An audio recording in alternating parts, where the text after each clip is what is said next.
sih Pak. Ini sebuah film dengan judul The Good Life. Semoga cara saya bercerita bisa menghibur kalian semua, dan langsung aja kita masuk ke alur ceritanya.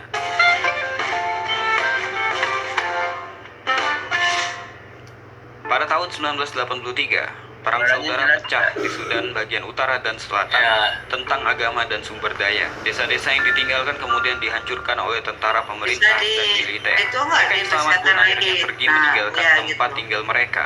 Ribuan anak yatim piatu mulai pergi menyebar ke seluruh Afrika. Mereka pergi kemanapun asalkan mereka selamat. Mereka harus berjalan ribuan mil menuju Ethiopia dan Kenya.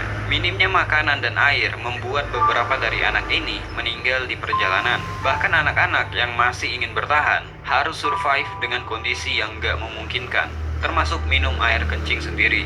Cerita ini tentang sekawanan anak yatim piatu terdiri dari Theo, Mamer, Jeremiah, Paul, dan Abital. Tujuan mereka hanya satu, yaitu mencari tempat aman supaya mereka nggak ditangkap atau dibunuh oleh tentara.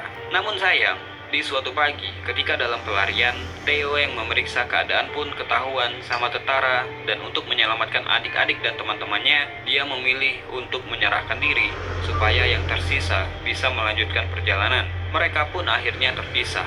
Mereka harus berjalan ratusan mil sampai akhirnya mereka tiba di kamp pengungsian yang ada di Kenya. Cerita pun maju 13 tahun kemudian, di mana mereka tumbuh besar di kamp pengungsian. Di kamp ini, mereka dijanjikan akan mendapatkan kehidupan yang lebih baik. Beberapa dari mereka akan dipilih secara bergiliran untuk dipindahkan ke Amerika Serikat. Singkat cerita, daftar nama yang akan diberangkatkan pun diumumkan. Mamer pun memeriksa daftar itu, apakah ada nama mereka di sana. Kemudian Mamer pun menyampaikan kepada teman-temannya bahwa nama mereka semua terdaftar dan mereka pun akan diberangkatkan ke kota Kansas, Amerika Serikat.